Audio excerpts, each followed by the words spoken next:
I just replaced Higgsfield with one Claude Skill. Because Higgsfield, even though they're good at marketing their service, is quite expensive and has unfortunately and repeatedly frustrated a lot of their users. With the most recent one being a planned update to their terms that supposedly let them own the content that you generate. So today I'll show you an alternative where instead of paying $100 a month or more, you can just use this Claude Skill to create whatever you want using any model and only pay for what you generate. And by the end, I'll also show you how you can create this skill yourself so that it's hyper customized to the work that you do. Let's dive into it. All right, so I'm in the Claude desktop app right now. And what I'm going to do is to just invoke this skill called /generate. And I'm going to paste in this prompt where essentially what I'm going to do is to have it create a variety of image ads for this product. That's called the Ketone IQ Energy Shot, which is this real product. And at least for this exercise, we're creating some image ads to launch this green apple flavor. And you can see what I also did in the prompt here is to give it some reference images just so that Claude understands what are the different design systems that this brand has used in the past. And apart from that, what we're also going to do are a few nice techniques that you can't really do in something like Higgsfield. So you can see in the rules here, I've set a total budget for it for these generations, which I've set to be $3. I also ask it to use a variety of image models because I want to see GPT Image 2 versus Nano Banana 2 versus Nano Banana Pro and so on, just so that we can compare the results of those. And we also gave it instructions to use the cheapest model provider from the sources that we have it connected to, which is all part of this generate skill. So we're going to send that over. And from here, Claude will do all of the work in order to craft the prompts as per our direction and even send it to the model providers that we have linked it to. All right, so now that it's done, you can see it created 3 image ads each for each of these models, which I've also opened on my side here. And you can see these images were created with GPT Image 2. These ones were using Nano Banana 2 Lite, and they are all different because I asked Claude to make them all different. And this in general is just a useful way for you to get a variety of designs in order for you to pin down the style that you want. And if you want to explore models as well to see which one works the best for you, then that is something that you can do with this skill also. Now, the other benefit of generating images and videos in Claude rather than Higgsfield is that if, let's say, you are actually partial to this design and you want to create a website inspired by this design, then what we can do is to just copy the path of that file. And if we send a prompt like this to Claude Code in that same session, where you can see I'm giving it the path to that photo that we like, and just ask it to build us a website for this drink and give it a few commands here. Like, for example, we want to animate that image to video using Kling, and we want the colors to be aligned to that image that we gave, and also for Claude to generate a few more images using that style. Then apart from just generating images and videos, you can see that Claude also built us a website that also incorporates those creative media that we generated with it. And if I open that website on my side, you can see that it already did the hard work of, number one, passing that image to become a video, which it put in the background in here. And if we scroll down, it also gave us a few more images in that same style. But obviously this is just a one-shot prompt, but you can see just how far it takes you with just a single command. But the great thing about it is it probably takes you like 70% to 80% there in terms of just creating this website in just a few minutes. And all of that's made possible because of this /generate skill. And for you to understand how it works, it's actually quite useful for you to also get how Higgsfield works under the hood. Because Higgsfield, in essence, if you strip it down to sort of its core functionality, what it really is it's a wrapper against these creative AI models. So for example, these Google ones like Nano Banana or Veo, you can actually use these models directly without paying or subscribing to Higgsfield's plans. In fact, if you just do a quick Google search, you can probably find the official documentation on how Higgsfield connects to these different models. Like for example, for Veo 3.1, it used to be that you needed to understand a lot of these coding and technical jargon for you to wire up to these models.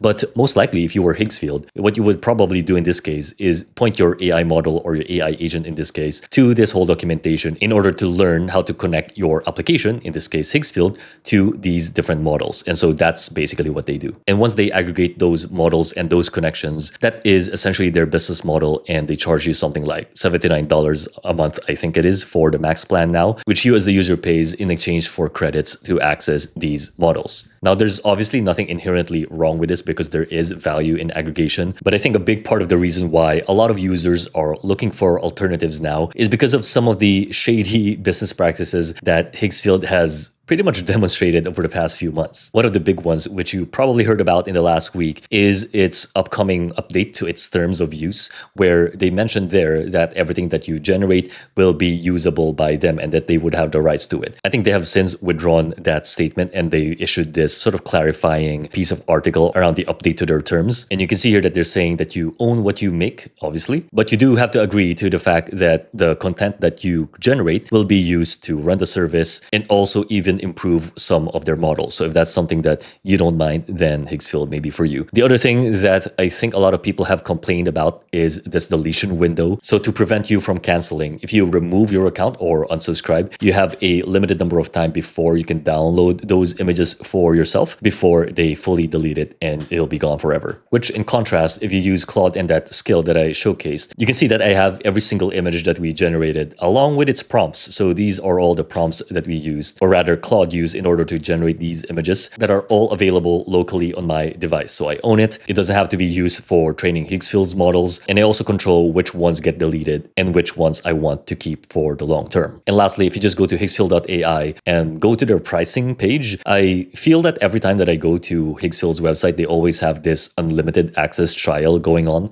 So at this point, I'm not even sure if it's really unlimited because I've heard it's unlimited with like a lot of caveats and a lot of limits on which models that you want to use. And at least in my view, this pricing page might just be one of the most complex ones that I've ever seen. But right now, in terms of pricing, at least here in Australia where I'm at, it is at $49 per month for the Plus plan and $79 per month for the Max plan. And so the drawback of this subscription-based usage is that on a given month, if you only use just images and some videos and you don't fully utilize the $79 a month, then you still pay that same $79. But the good news is there's actually some real alternatives to Higgsfield, which we've utilized for this skill. And essentially, these providers, they do the same thing where they aggregate these models through that method that I showed earlier, where they probably crawl through the websites of Google, of Dreamina, and OpenAI in order to understand how to connect to these models directly. And they serve them through their websites. And there's a lot of these model aggregators, but at least the three that we have used consistently in our platform and in our work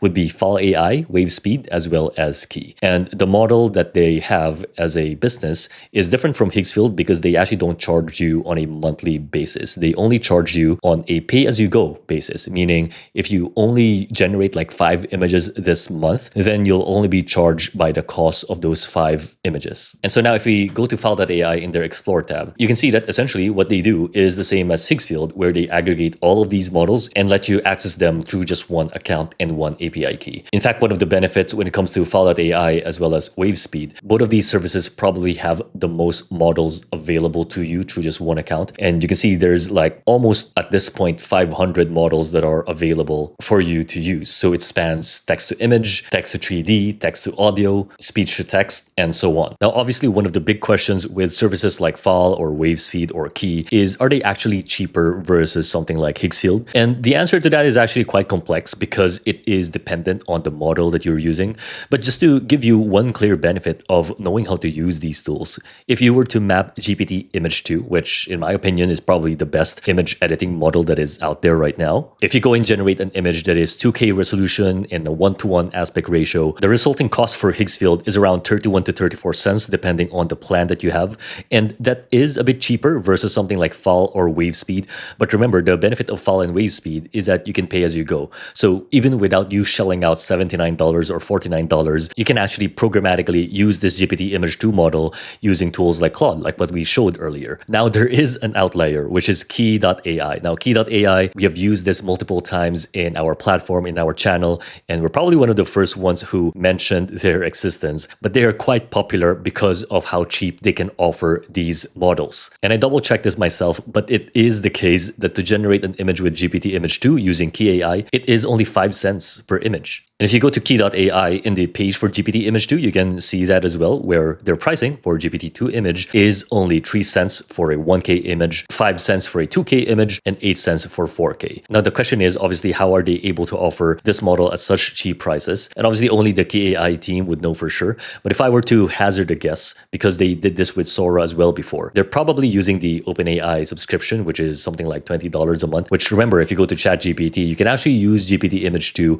right from from the chat window there. And so most likely, and again, I can't confirm this, they probably found a way for those subscription accounts which are highly subsidized and offered them to us programmatically through their API services here. So it's really up to you how you're going to use that information. But just note that if you are wanting to use GPT Image 2 programmatically through a tool like Claude, then KAI is probably the cheapest that you can get it at the moment. Now, again, this varies, right? Because if you're after video, and for this one, I just summarized the ones for C-Dance to Fast, and this is for like a 720p 8-second generation, the cost per video is not really that far across the board. Again, Higgsfield as well as KAI are the cheapest, but the drawback with Higgsfield is the monthly subscription cost that you need to pay, as well as all of those terms that you need to agree to, like having the stuff you generate be used for training whatever models they want. So really, it's up to you whether you want to continue using Higgsfield, but at least what I'm showing you now is that there's actually a lot of optionality when it comes to these model aggregators. And if you have awareness of at least these 3 aggregators, which are probably leaders in the space, in my view, then that will just give you flexibility, especially if you're not a big fan of Higgsfield's model. And also just to mention this, because in our community, there's always a question on the difference between these 3 and what I use personally. I think broadly as a guiding principle, if in case cost is an important factor for you,